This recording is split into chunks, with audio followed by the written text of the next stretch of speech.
देखिए, जो लोग इसमें आज भी, हालांकि ये मामला सुप्रीम कोर्ट में है, सुनवाई चल रही है, चलेगी 5 तारीख से, फिर भी लोग इस तरह के ऐलान कर रहे हैं कि लोग सड़कों पे आएं और कह रहे हैं कि हम जब तक चैन से नहीं बैठेंगे, जब तक ये फैसला हमारे हक में नहीं आ जाता। ये लोग देश में फसाद कराना चाहते हैं और मैं खासतौर से असदुद्दीन ओवैसी को कहूंगा कि ये आदमी दंगा कराना चाहता है देश में, और इस हद तक दंगा कराना चाहता है कि आने वाले टाइम में इसको ये कहने का मौका मिल जाए कि देखो हिंदुस्तान में मुसलमान सेफ नहीं है, हमें दूसरा मुल्क दे दो। ये जिन्ना बनना चाहता है। ऐसे मुसलमानों को, ऐसे लोगों के बहकावे में नहीं आना चाहिए। और कांग्रेस भी जो जिस तरह से भड़का रही है, कांग्रेस की 60 साल की सरकार हमारे सामने है, हमें उन चीजों से सबक लेना चाहिए कि कांग्रेस ने हमें दलित से बदतर जिंदगी जी है। और हमारे जो मामलात हैं, आज देखिए नौकरियों में, पार्लियामेंट में, विधानसभा में हम कहाँ हैं, ये सब कांग्रेस की देन है। ठीक है सर, आपसे बिल्कुल मैं बिल्कुल शॉर्ट सा सवाल आपसे पूछ रही हूँ। मुझे वो बताइए कि ऐसे कौन से क्लॉज हैं जिन पर आपको सबसे ज्यादा आपत्ति है? बस इसी पर बात करेंगे सर, बताइए। हाँ पूजा जी, देखिए बार बार एक बात आती है कि भी देखिए ये जो हमने संशोधन किया वक्फ बोर्ड के लेकर, तो यहाँ पर गरीब मुसलमान जो है उनका फायदा होगा। हम लोगों को भी उम्मीद जागी कि हाँ भी फायदा होगा, लेकिन हम जब 5 फायदे पूछने की बात करते हैं तो सर ऐसा सर खो जाके इधर सर सुनिए, नाजिम खान, मैं फायदे उनसे पूछूंगी, आप पहले दिक्कत तो बताइए। हाँ, सुन लीजिए, देखिए मैंने 5 फायदे पूछे, अब दिक्कत 5 नुकसान बता दीजिए मेरे। अरे क्या 5 नुकसान बताइए? अरे आप ही वकील बन जाएंगे, आप ही जज बन जाएंगे, तो भाई हम लोगों के लिए किस लिए है? हमसे 5 फायदे पूछ रहे हो, 5 नुकसान बता रहे हैं। आप सुन लीजिए, देखिए वक्फ बाई यूजर आप बता नहीं रहे हैं, 5 नुकसान कहां से बता देंगे आप? हम लोगों को मुल्क के वजीर आजम बना दीजिए, सारी चीजें बहुत बढ़िया। आप वज़ीर आज़म बनोगे पहले, फिर बताओगे नुकसान क्या है। बहुत बढ़िया, ये अच्छा है, ये अच्छा है। पहले प्राइम मिनिस्टर बनो, फिर बताओ उसके फायदे। दिक्कत ये पॉइंट नोट किया जाए भाई, दिक्कत है, नोट किया जाए। किससे है? दिक्कत किससे है? प्राइम मिनिस्टर सब बताइए ना, दिक्कत किससे है?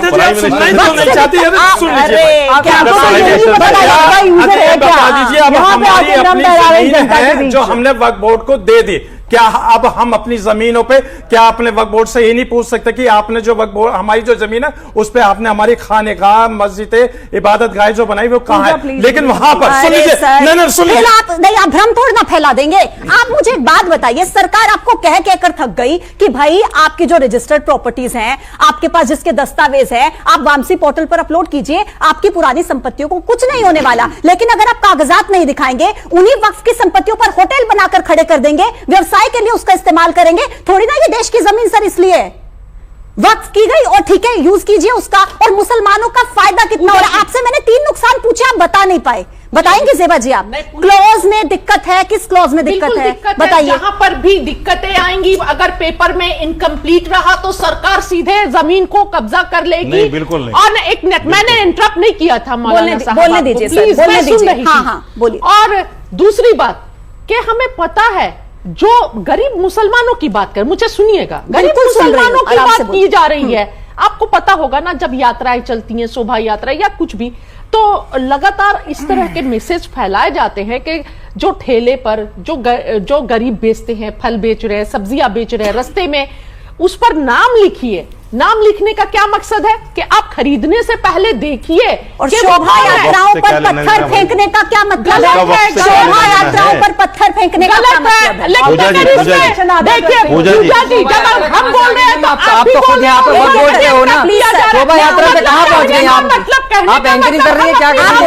नहीं, मैं जिम्मेदार हूँ ज़ेबा जी, मैं जिम्मेदार हूँ, मैं मौका दे रही हूँ आपको, बिल्कुल एक-एक करके। अच्छा जैसे, और नहीं, अगर कोई यात्राएं चल रही है तो जाकर मस्जिद के सामने आप धरना दीजिए, भाषण दीजिए, गालियां दीजिए और उकसाइए। ये कहाँ का धर्म है? ये बताइए, ये कौन सिखाता है मुझे? और दूसरी बात, मुसलमान महिलाओं की फिक्र हो गई मोदी जी को।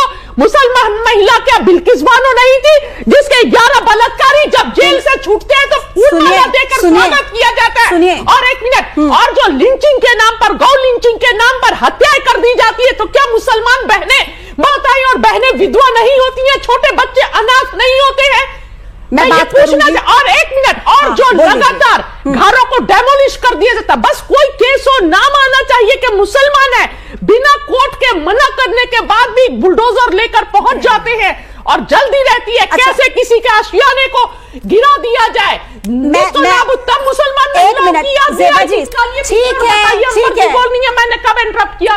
ठीक है ना, मैं मैंने कब इंटरप्ट किया? बताइए। देखिए, सबसे अहम बात यह है कि जब आउट ऑफ सिलेबस क्वेश्चन आता है तो कोई भी बच्चे अक्सर सवाल के जवाब में कुछ भी गाना लिख के आ जाते हैं। उनको लगता है कि शायद 2 नंबर तो मिल ही जाएंगे, तो शायद कुछ ऐड हो जाए, पास हो जाए। सवाल यह है कि जब हम किसी गंभीर मुद्दे पर चर्चा के लिए आते हैं तो हमें विषय का ज्ञान होना चाहिए। यहाँ पर हम बहुत जिम्मेदारी के साथ आए हैं, क्योंकि जो हम बोल रहे हैं, जो हमें लोग देख रहे हैं, उसका असर समाज पे होता है। तो हमारी जिम्मेदारी है कि हम सफाई और सच्चाई के साथ यहाँ पे बात रखें। आपने वक्त बाय यूजर पूछा और पूरे खेमे में हलचल मच गई। बात यह है कि इनको यही नहीं पता है कि वक्त बाय यूजर क्या है। उसके जवाब को भटकाने के लिए इन्होंने क्या बातें रखी जिसका आज के मुद्दे से कोई लेना देना नहीं है। अब सवाल हम ये कर लेते हैं, वक्त बाय यूजर के नाम पर जो हमने देखा सूरत के म्यूनिसिपल कॉर्पोरेशन और 1400-1500 साल पुराने मंदिर पे भी वक्त बाय यूजर का मतलब यह है कि बिना किसी डिक्लेरेशन के, बिना किसी कागज पत्थर के आप किसी भी प्रॉपर्टीज को कहें कि वक्त की प्रॉपर्टी है, उस पे सवाल है, वहां पे अमेंडमेंट हुआ है। आप कैसे साबित कर देंगे कि मैं कहूं कि आज से ये स्टूडियो मेरा है और मेरा हो गया क्योंकि मैं मुसलमान हूं? ये बात सही नहीं है। अब सवाल ये है, अब सवाल ये है, पूजा देखिए ये बात गलत है। मैं बहुत देर से वेट कर रही हूं, ये लोग 3-3 बार 4-4 बार बोल चुके हैं। मेरी बात पूरी नहीं हुई है, मेरी बात पूरी नहीं है। एक मिनट, मेरी बात करिए। आपको सब सुन रहे हैं, अपनी बारी में अपनी बात रखिए, सब सुनेंगे प्लीज, एक-एक करके। साजिद साहब, एक सबसे बड़ा जो संशय कह लीजिए जो मन में है या फिर एक दिक्कत लगती है, जो यहाँ के लोग भी कह रहे हैं, कुछ समुदाय के लोग भी, कि उन्हें यह डर है कि सरकार जमीन हड़प लेगी। ये आप प्रूव कर सकते हैं कि सरकार नहीं जमीन हड़पेगी? ऐसा कुछ नहीं होने वाला, बताइए। देखिए, एक चीज तो मैं आपको ये बता दूं, जितने साथी खड़े हैं इनको ये चीज समझ लेना चाहिए कि इस प्रोग्राम को बहुत लोग देखेंगे, करोड़ों लोग देखेंगे। इसका एक गलत प्रभाव ये पड़ेगा कि हम सारे के सारे मुसलमान हैं और मुसलमान आपस में लड़ रहे हैं। बिल्कुल, इसका बहुत गलत असर पड़ेगा। लड़े नहीं, जो अच्छी बात है उसको अच्छी तरीके से उसको समझाएं। दूसरी बात, अभी वक्फ बाय यूजर की बात आई, बिलाल भाई आप तो थे प्रोसीडिंग में। जी। ये बात चीफ जस्टिस ने भी कही, खन्ना साहब ने कही कि भाई 500 साल पुराना रजिस्ट्रेशन कौन देगा आपको? तो तुषार मेहता जी ने ये बात कही कि नहीं, 500 साल पुराना रजिस्ट्रेशन कोई नहीं मांग रहा है। उसके बीच के सुन प्लीज, अब नहीं बिलाल जी, उसके बीच के बहुत सारे पेपर होंगे लेन देन करने के। अब इसके पास आई, उसके पास आई, उसके भी तो बहुत सारे पेपर होंगे ना, इस बात की गवाही देने के लिए कि जमीन जो है वक्फ बोर्ड की है। ऐसा तो नहीं कि जो 500 साल पुराना रजिस्ट्रेशन है वही होना चाहिए। उसके बाद के भी बहुत सारे, जैसे होता है कि असल डीड नहीं है, जो उसका असल मालिक कौन है, लेकिन आज मेरे पास डीड रजिस्ट्रेशन है, तो बीच के आदमी नहीं है तो कोई बात नहीं, तो इसका निवारण हो सकता है। ऐसा नहीं, भ्रम फैलाना अच्छी बात नहीं। दूसरी बात, मैं एक बात कहता हूं, देखिए वो शेर है ना कि तू इधर उधर की ना बात कर, ये बता कि काफिला क्यों लूटा। मुझे रहजनों से गिला नहीं, तेरी रहबरी का सवाल है। हमने 60 साल कांग्रेस को जिस तरह से आजमाया है, ज़ेबा जी मैं आपके तवज्जो चाहूंगा, हमने आंख बंद करके विश्वास किया कांग्रेस पर। बिल्कुल आपके पास आऊंगे बिलाल जी, बस इत्मीनान से सुनिए। और ये वही कांग्रेस है। देखिए 1954 में वक्फ बोर्ड बना, 70 में गजट आया। जिस वक्त ये गजट आया, कांग्रेस के पास एक बहुत सुनहरा मौका था मुसलमानों को उनकी प्रॉपर्टी देने का। यही वो कांग्रेस है जिसने गुरुद्वारा प्रबंधक कमेटी बनाई और उनकी प्रॉपर्टी और उनके गुरुद्वारे सिखों को दे दिए, कांग्रेस नहीं दिए। अगर कांग्रेस चाहती 1970 का गजट आने के बाद में ये सारी प्रॉपर्टियां मुसलमानों की एक कमेटी बनाती और उनसे कहती ये प्रॉपर्टी आपकी है, आप इसका संचालन करो और गरीब लोगों की मदद करो इससे, लेकिन नहीं किया, अपने पास रख लिया। और यही वो कांग्रेस है, मैंने बताया कि 250 बीघा जमीन डीडीए, एमसीडी, एनडीएमसी, बिलाल भाई अच्छी तरह जानते होंगे, एक बार हल्ला मच गया था इस बात को लेकर कि डीडीए जहां बोर्ड लगा देता है वो जमीन उसकी हो जाती है। दिल्ली में पूरा हल्ला मच गया था। और बड़ी बड़ी लैंड, निजामुद्दीन जैसी लैंड जो पंचपीरान के सामने कितनी बड़ी जगह है, डीडीए ने बोर्ड लगा दिया और वहां बिल्डिंगें खड़ी हो गई। 250 बीघा जमीन केंद्र सरकार और दिल्ली सरकार जब कांग्रेस थी, ये 250 बीघा जमीन हमारी कांग्रेस ने कब्जाई है। आज हम किस मुंह से इल्जाम लगा रहे हैं बीजेपी के ऊपर? कांग्रेस वाले के साथ बीजेपी हड़प लेगी। अरे 250 बीघा आपने हड़प ली, आपने हड़प ली। आप पहले ये कहिए, आप पहले ये कहिए, सुनिए, आप पहले ये कहिए, मैं जमीयत से भी कहता हूं, पर्सनल बोर्ड से भी कहता हूं और कांग्रेस से भी कहता हूं, आप मैदान में आइए, आप कहिए भाई हमारी गलतियां हुई, हमसे कुछ गलतियां हुई हैं। ये प्रॉपर्टी एक सेकंड पूरी कर, एक सेकंड पूरी काउंटर कर लीजिए, मैं पूरी तो बताइए। ये लोग सामने आए लोगों के और ये कहें, जमीयत वाले भी कहें भाई हमारे पास प्रॉपर्टी है वक्फ की, ठीक है गलती हो गई हमसे, आज से हम इसका सर्किल रेट के हिसाब से किराया देना शुरू करेंगे।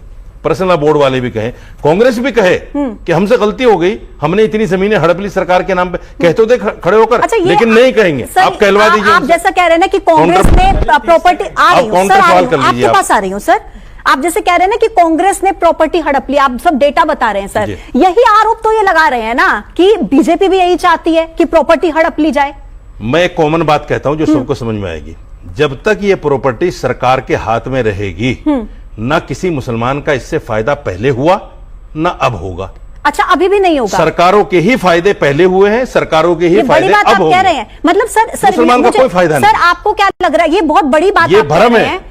सरकारें कोई भी हो, ठीक, किसी को खाने को नहीं देती, हर आदमी को अपना कमाना पड़ता है, अपना खाना पड़ता है। लेकिन कुछ चीजें ऐसी होती हैं, मैंने इनसे पहले भी कहा और मैं हर जगह चैनल पे कहता हूं, ये जो लोग मेहनत कर रहे हैं ना, ये हवा में तीर चला रहे हैं और किसी भी पार्टी, किसी भी संगठन की हिमायत को लेकर इस तरह की बातें कर रहे हैं। इनको भी पता है कि ना पहले इस जमीन से मुसलमान को पिछले 20 साल से किसी बेवा को पेंशन नहीं मिली, ठीक है, पिछले 20-30 साल से किसी बच्चे को स्कॉलरशिप नहीं मिली। ठीक है सर, मैं आऊंगी। इमामों को सैलरी तक नहीं मिलती इस जगह से। ठीक है सर, सिर्फ 250 इमाम है दिल्ली में, सिर्फ 250, और वक्त की संपत्ति इतनी बता रहे हैं आप, 22,000 संपत्तियां, भैया 2200 कितनी है मुझे सही पता नहीं, ठीक, दिल्ली के अंदर है। 250 इमामों को ये वक्फ बोर्ड सैलरी वक्त पे नहीं दे पाता, 17-17 महीने सैलरी रुक जाती है। ये तो बहुत बहुत बड़ी बात है, अगर इतनी प्रॉपर्टी होने के बाद सैलरी तक नहीं निकल रही है तो। बिलाल जी आप ये बताइए, बिलाल जी आप जज्बाती हो जाते हो, सर आप जवाब दीजिएगा सर, ठीक है, आप इनकी बात का भी जवाब दीजिएगा और मेरी बात का भी जवाब जो नाजिम खान ने नहीं दिया। मुझे वो 3 दिक्कतें बता दीजिए जो आपको इस कानून से हैं, ये प्लीज जरूर बताइएगा प्लीज। मैं पहले अपनी बात शुरुआत करूंगा एक शेर से, हम ही को कातिल कहेगी दुनिया और हमारा ही कत्लेआम होगा, हम ही कुएं से पानी भरेंगे और हम पे ही पानी हराम होगा। और रशीदी साहब ने जो फायदे गिनाए हैं तो आज भारत सरकार भी नहीं गिना पाई, किरण रिजिजू जी भी नहीं गिना पाए, मुसलमानों को समझ में नहीं आए, लेकिन सर गिना रहे हैं, परिवर्तन हो गया, खुशी है, अच्छी बात है, होना भी चाहिए।